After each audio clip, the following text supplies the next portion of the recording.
तारीख थी 4 दिसंबर 1971। वक्त रात के ठीक 12:30।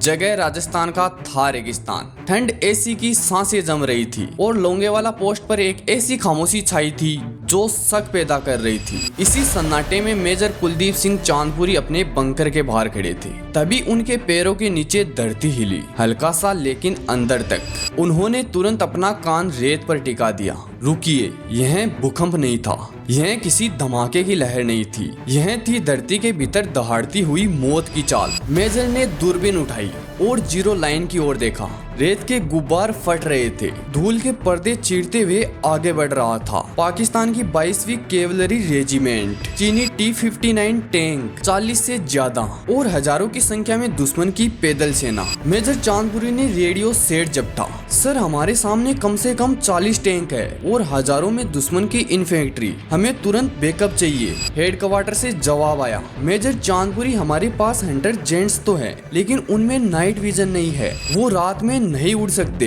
तुम्हें सूरज का इंतजार करना होगा। तब तक या तो पोस्ट खाली कर दो या अपनी किस्मत पर भरोसा करो। उधर रेडियो ऑफ हुआ। मेजर ने अपने आसपास देखा, वो 120 जवान थे और सामने 3000 की फौज। लॉजिक कह रहा था पीछे हटो, लेकिन मेजर जानता था अगर वो पीछे हटे तो दुश्मन देश के अंदर घुस जाएगा, जैसलमेर जल जाएगा। उन्होंने अपनी जीप निकाली और पोस्ट के सामने बिछा दी एक कच्ची कटेली बाड़। वहाँ कोई माइन नहीं थी, सिर्फ तार, सिर्फ धोखा, सिर्फ एक बलफ। लेकिन उसी बलफ और 120 जवानों के जिगर ने पाकिस्तान के ब्रेकफास्ट इन जैसलमेर के सपने को शमशान में बदल दिया। यह कहानी है द बैटल ऑफ लोंगेवाला, न सिर्फ बहादुरी की बल्कि उस झांसे की जिसने 1971 की जंग का रुख पलट दिया। दिसंबर 1971, भारत और पाकिस्तान के बीच तनाव चरम पर था, लेकिन राजस्थान का यह सेक्टर सेना के नक्शे पर था। लो प्रायोरिटी, आलाकमान को पक्का यकीन था कोई रेगिस्तान के रास्ते बेवकूफी भरा हमला नहीं करेगा। इसी भरोसे में लोंगेवाला जैसी सुनी पोस्ट पर तैनात कर दी गई 30 पंजाब रेजिमेंट की अलका कंपनी। मेजर कुलदीप सिंह चांदपुरी के हाथ में इसकी कमान थी। उन्हें और उनके 120 जवानों को सिर्फ एक काम सौंपा गया था, आई एंड एयर, यानी नजर रखो और रिपोर्ट करो। भारी हथियारों के नाम पर उनके पास सिर्फ 2 jeep mountain M40 recoilless rifles RCL थी। पोस्ट से 5-6 किलोमीटर दूर सीमा के पास सेकेंड लेफ्टिनेंट धर्मवीर अपनी छोटी पेट्रोलिंग टीम के साथ फुट मार्च पर थे। अचानक हवा का रुख बदला, लेफ्टिनेंट रुक गए। उन्होंने साइन किया, पूरी तरह खामोश। रेगिस्तान की ठंडी हवा में उन्हें 2 चीजें महसूस हुई। पहली, लोहे के आपस में टकराने की बारीक खड़खड़ाहट, दूसरी डीजल जलने की तीखी गंध। धर्मवीर ने बिना समय गंवाए रेडियो दबाया। टाइगर 4 कंट्रोल, यहाँ कुछ हरकत है, टैंकों की ट्रैक की आवाज आ रही है, काउंटिंग अभी साफ नहीं, ओवर। लोंगेवाला पोस्ट पर मेजर चांदपुरी ने यह मैसेज रिसीव किया। वो समझ चुके थे यह कोई छोटी घुसपैठ नहीं है, यह फुल स्केल स्ट्राइक है। उन्होंने तुरंत जैसलमेर में स्थित ब्रिगेड हेडक्वार्टर में संपर्क किया। जवाब कड़ा और साफ था, चांदपुरी, हमारे पास वहाँ भेजने के लिए न तो अतिरिक्त जवान है न टैंक। हाँ, हंटर जेंट्स है लेकिन उन्हें नाइट विजन नहीं, वो सूरज निकले बिना उड़ान नहीं भर सकते। तुम्हारे पास 2 रास्ते हैं, या तो सुबह तक अपनी पोजीशन होल्ड करो या पीछे हटकर रामगढ़ आ जाओ। यह चेकमेट जैसा खेल था। 120 जवान प्लस 2 पुरानी RCL गन और 22वीं कैवेलरी के 45 टैंक प्लस 3000 सैनिक। चांदपुरी ने अपने सूबेदारों और जवानों को बुलाया। उनकी आवाज में लोहा था लेकिन आंखों में नमी भी। सुनो जवानों, दुश्मन हमसे तादाद में 20 गुना ज्यादा है, हो सकता है कुछ ही घंटों में यह पोस्ट लाशों में भर जाए। हेडक्वार्टर ने हमें टेक्टिकल विड्रॉल का ऑर्डर दिया है, मतलब हम अभी यहाँ से रामगढ़ जा सकते हैं। कोई हमें भगोड़ा नहीं कहेगा क्योंकि यह ऑफिशियल ऑर्डर है। लेकिन एक बात समझ लो, अगर आज हम यहाँ से पीछे हटे तो कल सुबह पाकिस्तानी टैंक जैसलमेर की सड़कों पर होंगे। मैं यहाँ से 1 इंच भी पीछे नहीं हटूंगा। जिसे अपनी जान प्यारी है वो अभी जा सकता है, मैं रोकूंगा नहीं। लेकिन जो यहाँ रुकेगा वो कल का सूरज तभी देखेगा जब दुश्मन की लाशें इस रेत में भीग चुकी होगी। अगर यह पोस्ट ओवररन हुई और दुश्मन सिर पर आ खड़ा हुआ तो मैं कैदी बनकर घुटने नहीं टेकूंगा। मैंने अपने जूते में यह लोडेड पिस्तौल रखी है, इसमें आखिरी गोली मेरे लिए है। और हाँ, अगर इस जंग के बीच मेरे कदम पीछे हटे या मैंने तुम्हें पीछे हटने का हुक्म दिया तो तुम्हें मेरी कसम है,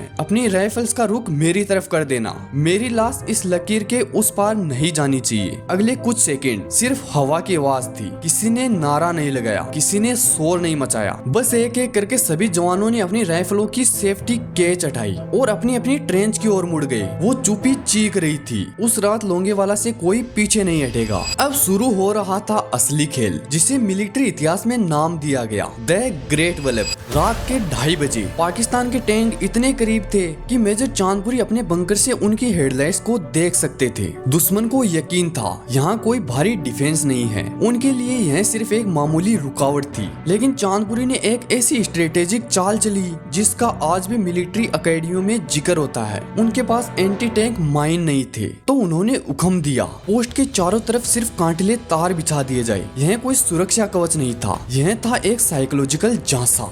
जैसे ही पहले T-59 टैंक ने ये तार देखे, पाकिस्तानी कमांड के माथे पर पसीना आ गया, क्योंकि मिलिट्री प्रोटोकॉल कहता है जहां कांटेले तार हो वहां माइंस पक्की है। पूरी पाकिस्तानी इन्फेंट्री और टैंक रेजिमेंट ठहर गई। उन्होंने इंजीनियर्स बुलाए और अगले 2 घंटे उस नकली माइनफील्ड को साफ करने में गंवा दिए, जो थी ही नहीं। इन 2 घंटों ने लोंगेवाला की किस्मत बदल दी। मेजर चांदपुरी ने अपनी दूसरी चाल चली। उन्होंने 2 RCL गन वाली जीपों को रेत के ऊंचे टीलों के पीछे छिपा दिया।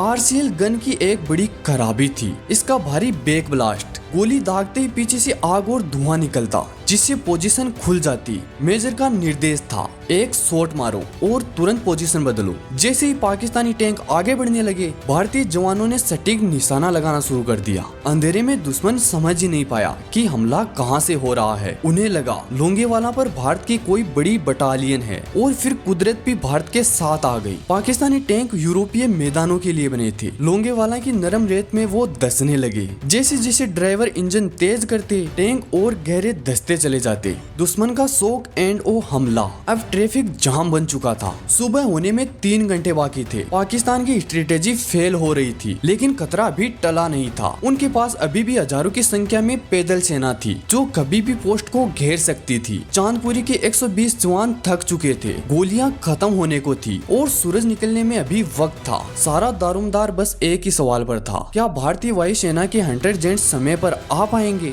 5 दिसंबर सुबह लोंगेवाला पोस्ट पर पिछले 8 घंटे किसी सदी से कम नहीं थे। गोलियां लगभग खत्म, जवान बुरी तरह थके हुए। दुश्मन की पैदल सेना आखिरी हमले के लिए पोजीशन ले रही थी। लेकिन ठीक उसी वक्त जैसलमेर एयरबेस पर IFF के 122 स्क्वाड्रन के विमानों में हलचल मच गई। कमांडर थे विंग कमांडर MS बाबा। वो पूरी रात लोंगेवाला की कॉल का इंतजार कर रहे थे। सुबह की पहली किरण के साथ ही 2 हंटर विमानों ने उड़ान भरी। इन विमानों के पास न तो रडार था, न आधुनिक नेविगेशन। पायलटों को अपनी आंखों से दुश्मन ढूंढना था, और जब उन्होंने नीचे देखा, वो किसी टारगेट प्रैक्टिस से कम नहीं था। पाकिस्तान के 40 से ज्यादा टैंक लोंगेवाला की नरम रेत में धंसे हुए, न आगे जा सकते थे न पीछे। मिलिट्री भाषा में इसे कहते हैं सिटिंग डक्स। पाकिस्तान की सबसे बड़ी स्ट्रेटेजिक गलती यहाँ खुलकर सामने आई। उन्होंने इतना बड़ा हमला तो किया, लेकिन अपने टैंकों को हवाई सुरक्षा नहीं दी। उन्हें लगा था सुबह होने से पहले लोंगेवाला पर फतेह कर लेंगे, लेकिन हुआ उल्टा। सुबह 7:30 बजे पहली स्ट्राइक हुई। हंटर जेट्स ने अपनी 30 mm एडन कैनन और T-10 रॉकेट से आग उगलनी शुरू कर दी। रेगिस्तान में टैंकों के पास छिपने की कोई जगह नहीं थी। एक टैंक फटता तो उसका काला धुआं दूसरे टैंकों की पोजीशन बता देता। पायलटों ने बारी बारी से सोर्टीज की, एक जाता दूसरा आता। दोपहर होते होते लोंगेवाला का नजारा बदल चुका था। पाकिस्तान की 22वीं कैवलरी के गर्व उनके T-59 टैंक अब जलते हुए लोहे के ढेर थे। दुश्मन की सेना में भगदड़ मच गई। जो टैंक बचे थे, उनके चालक उन्हें वहीं छोड़कर पैदल ही सीमा की ओर भागने लगे। शाम तक जंग खत्म हो चुकी थी। पाकिस्तान की 18वीं डिवीजन पूरी तरह तबाह हो गई थी। उस दिन भारत के 120 जवानों ने दुनिया को सिखाया, जंग सिर्फ हथियारों से नहीं, सही समय पर सही फैसलों से जीती जाती है, और कभी कभी स्ट्रेटेजिक बल्ब से भी। लोंगेवाला की तपती रेत अब ठंडी पड़ रही थी, लेकिन जो निशान वहाँ छूटे, उन्होंने इतिहास की दिशा बदल दी। आज भी दुनिया के मिलिट्री एक्सपर्ट सर खुजलाते हैं, सिर्फ 120 जवानों ने 3000 की फौज और 45 टैंकों को कैसे रोक लिया? जवाब है बहादुरी, लेकिन उससे बड़ा जवाब है इरादा। यह जीत सिर्फ एक पोस्ट बचाने की नहीं थी, यह जैसलमेर बचाने की कहानी थी, जोधपुर बचाने की कहानी थी। अगर उस रात चांदपुरी की कंपनी पीछे हट जाती, तो पाकिस्तान का ब्रेकफास्ट इन जैसलमेर सच हो जाता, भारत का पश्चिमी मोर्चा ढह जाता, और शायद 1971 की जंग का नतीजा कुछ और होता। इस जीत ने पाकिस्तान का वो तुरुप का पता छीन लिया, जिसे वो समझौते की मेज पर इस्तेमाल करना चाहता था। ठीक 11 दिन बाद ढाका में 93,000 पाकिस्तानी सैनिकों ने सरेंडर किया, और दुनिया के नक्शे पर उभरा एक नया देश बांग्लादेश। भारत ने उस रात लोंगेवाला में सिर्फ 2 जवान खोए, जबकि पाकिस्तान के 200 से अधिक सैनिक और 34 टैंक उसी रेत में दफन हो गए। सलाम है उन 120 जवानों को, सलाम है मेजर कुलदीप सिंह चांदपुरी को। और दोस्तों, अगर आपको ऐसी सच्ची और अनसुनी कहानियाँ पसंद है तो इस वीडियो को लाइक एंड चैनल को सब्सक्राइब जरूर करें। जय हिंद, जय भारत।